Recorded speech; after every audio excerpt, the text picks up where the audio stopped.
मान्यवर, संविधान के अनुच्छेद 356(1) के अंतर्गत राष्ट्रपति महोदय द्वारा 13 फरवरी 2025 को जारी की गई उद्घोषणा का अनुमोदन करने का मैं प्रस्ताव लेकर सदन के सामने आया हूं।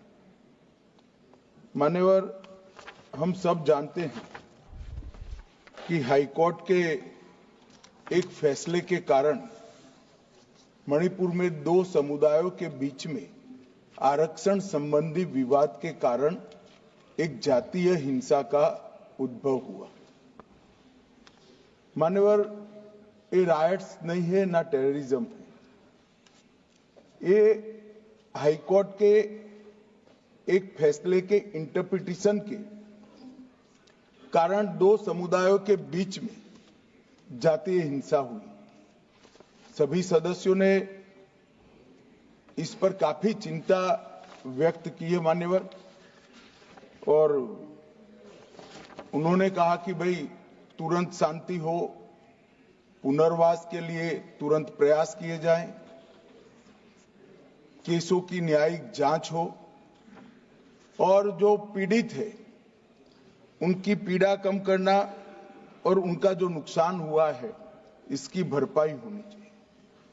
मान्यवर, दिसंबर, जनवरी, फरवरी और मार्च 4 महीने से वहां पर हिंसा नहीं है, और जहां तक कैंपों का सवाल है, पहले से ही इसके अंदर खाने पीने की व्यवस्थाएं, दवाइयां, मेडिकल सुविधाएं, ये सब सुनिश्चित कर लिया गया है। टेक्निकल एजुकेशन, मेडिकल एजुकेशन की वहां पर ऑनलाइन व्यवस्था हो चुकी है। प्राइमरी एजुकेशन के लिए कैंपों के लिए अंदर ही वहां पर वर्ग लगाए गए हैं, जहां इनकी पढ़ने की सुविधा करने का प्रयास किया गया। मैं नहीं कहता कि ये सुविधा अपने घर में रहकर बच्चा पढ़ता है इतनी अच्छी है, मगर हम सब जानते हैं मान्यवर, जब जातीय हिंसा होती है तब ये सारे प्रश्न खड़े होते हैं। मुझे लगता है कि इसको पार्टी के साथ एकदम जोड़ना नहीं चाहिए। मैं इस तरह का जवाब भी देना नहीं चाहता सदन में कि आपके समय में इतनी हिंसा हुई थी, हमारे समय में इतनी हुई, आपके समय से हमारे समय में कम हुई है। हिंसा होनी ही नहीं चाहिए। इसमें इन प्रिंसिपल किसी की इस सदन में असहमति नहीं है, परंतु पिक्चर इसी तरह से खड़ा करने का प्रयास किया कि भाई भाजपा के शासन में ही जातीय हिंसा हुई है। मान्यवर, मैं 2-3 चीजों पर ध्यान आकर्षित करना चाहता हूं। पहले मैं सिर्फ मणिपुर की ही बात करूंगा। मणिपुर में 1993 में जातीय हिंसा हुई, नागा कुकी संघर्ष हुआ। 93 से 98 तक 5 साल तक चला, 750 मौतें हुई, और मान्यवर इसके अंदर छूट-फूट घटनाएं 1 दशक तक चलती रही। मैं ये नहीं कहता कि 1 दशक तक चली थी हमारा कम हुआ है, हम तो ऐसा मानते हैं हमारे समय में जरा भी नहीं होना चाहिए, मगर एक दुर्भाग्यपूर्ण फैसला आया और इसके कारण हिंसा बढ़ी। इसको तत्काल कंट्रोल कर दिया गया। जो 260 मौतें हुई है मान्यवर, इसमें से 80% पहले 1 महीने के अंदर ही हुई, 80%। बाकी सारी मौतें बाकी महीनों में होती गई। मान्यवर, कुकी पाइते संघर्ष हुआ 97-98 में, 50 से ज्यादा गांव नष्ट कर गए, 40,000 लोग विस्थापित हुए, 352 लोग मारे गए, सैकड़ों घायल हो गए, 5,000 घर जलाए गए। मतई पंगल संघर्ष हुआ 1993 में, उस वक्त 100 से ज्यादा मृत्यु हुई थी और 6 माह तक हिंसा चली। अब मैं चित्र इस तरह से खड़ा कर दिया गया कि भारतीय जनता पार्टी विफल हो गई।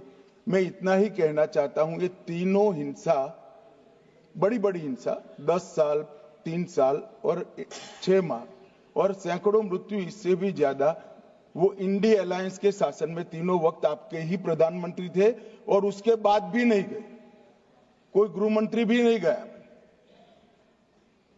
जो मुद्दे उठाते हैं उनको मेरा सिर्फ छोटा सा वास्तविकता मैं बताना चाहता हूं। और मान्यवर, ये तो जातीय हिंसा थी। हमारी सरकार आई 2017 में, उसके पहले 5 साल में एवरेज 1 साल के अंदर 212 दिन मणिपुर बंद रहा है। मान्यवर, कोई जातीय हिंसा नहीं थी। लगभग 1000 से ज्यादा एनकाउंटर हो गए। सुप्रीम कोर्ट को संज्ञान लेना पड़ा था। मान्यवर, हमारे 6 साल में एक भी दिन बंद नहीं रहा, ब्लॉकेड नहीं हुआ, हिंसा नहीं हुई। जब एक विशिष्ट परिस्थिति हुई कि सुप्रीम कोर्ट के एक जजमेंट का इंटरप्रिटेशन दोनों समुदायों ने अपने अपने खिलाफ किया, अरे हाईकोर्ट के, और 2 ही दिन में हिंसा भड़क गई। और एक ये भी कहा गया कि इसको नजरअंदाज किया गया। जिस दिन जजमेंट आया उसी दिन यहां से कंपनियां वायुसेना के विमान में मान्यवर वहां रवाना कर दी, कोई नजरअंदाज नहीं किया।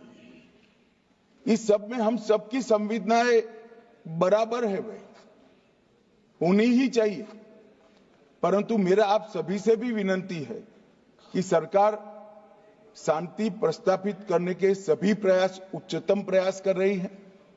कृपया इसको पॉलिटिसाइज न करिए, और पॉलिटिसाइज करना है तो फिर डिबेट होगी, उसमें जवाब भी पॉलिटिकल देना पड़ेगा। मगर मैं ये नहीं चाहता। मान्यवर, मैं चाहता हूं जिसका भी मृत्यु हुआ है, इस सदन ने उसके प्रति सम्मान रखना चाहिए, संवेदना रखनी चाहिए, मन में दर्द भी रखना चाहिए। राष्ट्रपति शासन आने के बाद दोनों समुदायों से चर्चा भी हुई। 2 मीटिंग दोनों समुदायों के सारी संस्थाओं से अलग अलग हुई है, और बहुत कम समय में एक संयुक्त मीटिंग भी भारत सरकार के गृह विभाग के अधिकारियों के साथ होगी। हम इसका रास्ता ढूंढने का प्रयास भी कर रहे हैं। मगर पहली चिंता शांति प्रस्तापित करने की है। जैसा मैंने कहा, 4 महीने से एक भी मौत नहीं हुई है, 2 इंजर्ड हुए हैं, और परिस्थिति बाय एंड लार्ज कंट्रोल में। मैं नहीं कहता संतोषजनक है। जब तक ये विस्थापित कैंपों में रहे तब तक संतोष होने का सवाल ही नहीं। पुनर्विसान पैकेज पर भी अभी चर्चा चल रही है मान्यवर। और आज तो मैं सदन के सामने मान्यवर ये राष्ट्रपति शासन का अनुमोदन कराने के लिए आया हूं। ये कहा गया कि अविश्वास प्रस्ताव, कोई अविश्वास प्रस्ताव रिकॉर्ड पर नहीं। मान्यवर, कांग्रेस पार्टी के लिए अविश्वास प्रस्ताव लाने के लिए इतने विधायक ही नहीं है कि वो अविश्वास प्रस्ताव लाए। ये हमारे मुख्यमंत्री ने इस्तीफा दिया, फिर राज्यपाल ने भाजपा के 37, एनपीपी के 6, एनपीएफ के 5, जेडीयू के 1 और कांग्रेस के 5 सदस्यों से चर्चा करी। जब बहुमत सदस्यों ने कहा कि हम सरकार बनाने की स्थिति में नहीं है, तब राष्ट्रपति शासन की कैबिनेट ने अनुशंसा की, जिसको राष्ट्रपति महोदय ने स्वीकारा। और जो सुप्रीम कोर्ट का जजमेंट है, इसके हिसाब से मैं 2 माह के अंदर इसका अनुमोदन लेने के लिए आया हूं। मेरा सदन के सभी सदस्यों से विनती है कि सरकार चाहती है कि जल्द से जल्द शांति हो, जल्द से जल्द पुनर्वसन हो, और जो जख्म लगे हैं उस पर मरहम भी लगाया जाए। कृपया सभी दल एक मत होकर ये राष्ट्रपति शासन के निर्णय का अनुमोदन करें, ऐसा मैं आपके माध्यम से विनती करना चाहता हूं।